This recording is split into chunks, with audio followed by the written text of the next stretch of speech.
The silent chamber. The Galactic Council chamber floated in low orbit above the blue world they once ruled. 12 alien leaders sat in a perfect circle, their eyes locked on the screen in the center of the room. It showed Earth, or what was left of it. The council members were from different star empires. Tall, scaled ones from the northern stars. Thin, bright-skinned ones from the core systems. All powerful. All silent. A low hum filled the chamber as the human fleet rose from Earth's surface like glowing fireflies. They were leaving. Council leader Varn tapped his claws on the armrest. "We should have acted sooner," he said quietly. The others didn't reply. They all remembered the warnings. They remembered the reports of human science moving too fast, of stolen tech, of unexpected leaps in space travel. But the council had laughed then. Humans were clever, yes, but wild, divided, and undisciplined. Surely they would break themselves before they could escape the cradle of Earth. They were wrong. Below them, Earth's skies shimmered with hundreds of giant ships, each shaped like smooth black stones, pulsing with light. No council species had seen anything like them before. "They used our own engine designs," muttered one counselor, his voice full of regret. "No," said another. "They improved them." The council had held emergency meetings for months. Too many voices. Too much delay. While they argued, humanity moved. Quietly, quickly, with purpose. One human had warned them a year ago. A quiet ambassador named Danil. "If you try to hold us down," he said, "you'll lose everything." The council had laughed then, too. They weren't laughing now. On the screen, the human ships turned toward the black of space. Behind them, Earth looked quiet, empty, like a shell just left behind. Council leader Varn stood. "They're not running," he said. "They're escaping." And still the council watched. Still they did nothing, because now it was too late to act. The hidden plan high above Earth, the human fleet moved with purpose. The ships formed smooth lines, each one guided by a silent command. Inside one of the command vessels, Captain Rayan sat quietly, watching the stars grow larger on the main screen. He wasn't a man of many words. He didn't need to be. Everything had already been decided. "Fleet is on course," said the pilot, beside him. No interference from the council. Rayan nodded once. It was strange how quiet the galaxy had become. After decades of being watched, pushed, and underestimated, humanity had stopped talking. And that silence was what scared the council most. Years ago, humans were not taken seriously. The council allowed them access to trade and knowledge, thinking they were too primitive to do much with it. But humans had a gift no one expected: adaptability. They studied the council's technology in secret. They copied it, changed it, made it better. While the council debated rules, humans built ships. While they passed laws to limit progress, humans dug underground and made labs that no one ever saw. The plan was never announced, not even to their closest allies. It was shared only among leaders in quiet rooms, passed by encrypted message and word of mouth. Project Horizon, the escape plan. It began as a response to a council resolution. A new law had passed, one that restricted human colonization. The council feared humanity was spreading too fast, so they tried to slow them down. That was the last straw. Earth's leaders knew then that they would never be allowed to grow freely. So they prepared. They made it look like humanity had accepted defeat. Factories were shut down. Communication with other species was reduced. Even their presence in space decreased, but in reality they were building, beneath the oceans, under deserts, in quiet shadows of distant moons. Now the fleet was in the open, and it was ready. Captain Rayan looked at the display. More than 300 ships, all fully loaded, each carrying thousands of humans. Scientists, engineers, families, soldiers. They weren't just leaving Earth. They were leaving the Council's control forever, and not one warning had been given. The council had watched it all happen in real time. They just hadn't believed it was possible. Now it was too late to stop it. The debates that cost them everything. Inside the grand halls of the Galactic Council, lights flickered as new data poured into the chamber. A report hovered in the air, its glowing letters displaying ship counts, coordinates, energy readings, all confirming the impossible. The humans were gone. Counselor Revek, a tall, red-skinned being with crystal eyes, stared at the figures.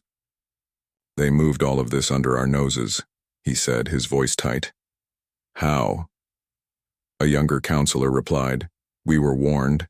Their ambassador spoke of this. He told us humans don't forgive being caged." Council leader Varn waved a hand. "Let's not look back in blame. Let's understand where we failed." But everyone in the chamber already knew. For years, the council had debated what to do with humanity. Some had pushed for closer relations. Others warned that humans were dangerous, too emotional, too quick to learn, too hard to control. But action was always delayed. Every motion required a vote. Every law had to pass a dozen subcommittees. Every concern about humans had been buried under bureaucracy and pride. "They lack unity," one alien had once said. "They won't last long in the stars." And that belief had become a shield. A lie the council told itself while humans connected across continents, built shared goals, and prepared for something bigger than the council ever imagined. Now, the fleet had moved beyond Pluto. Their destination was still unknown. A hologram displayed a map of the outer systems, blinking in warning. The council's deep scanners had already lost track of the human ships. Their tech was more advanced than anything seen before. Silent drives, jammed signals, phase shielding.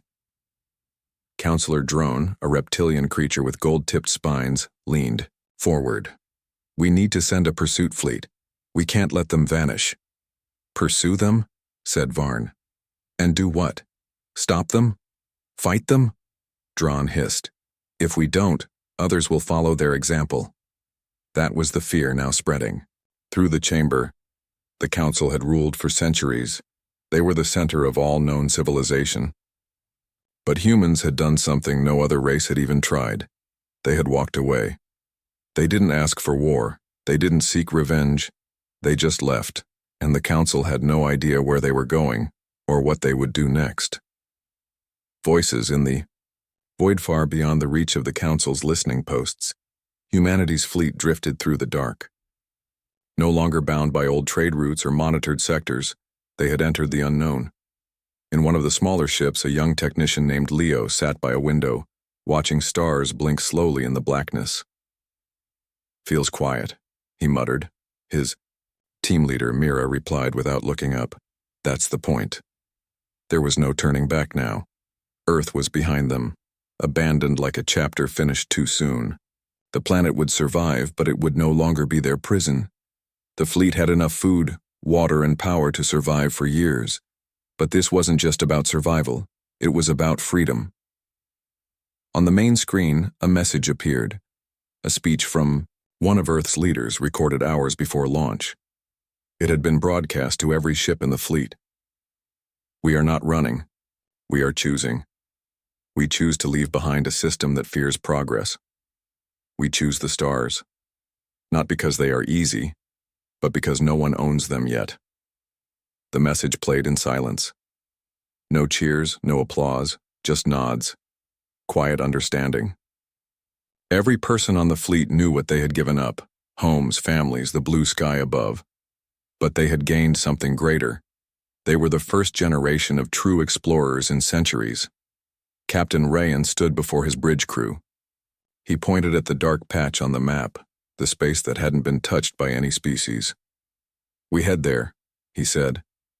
"No more waiting, no more watching. Let's find something new."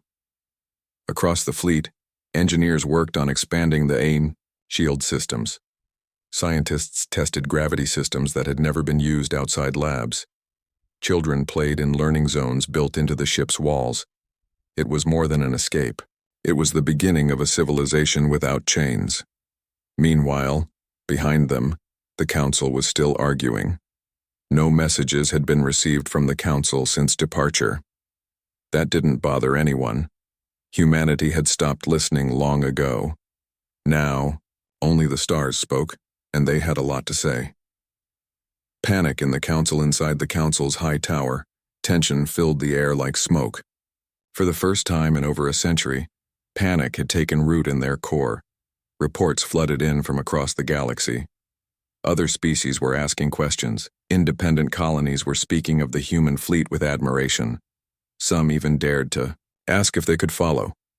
Counselor Dron slammed his clawed hand on the table. "We must act now. Send a message. Warn the others. If this spreads, we lose control." Council Leader Varn stayed quiet. His face was calm, but his mind raced. He knew the truth. They had already lost control. Another counselor spoke from the shadows. They didn't just escape, they inspired. The room fell silent.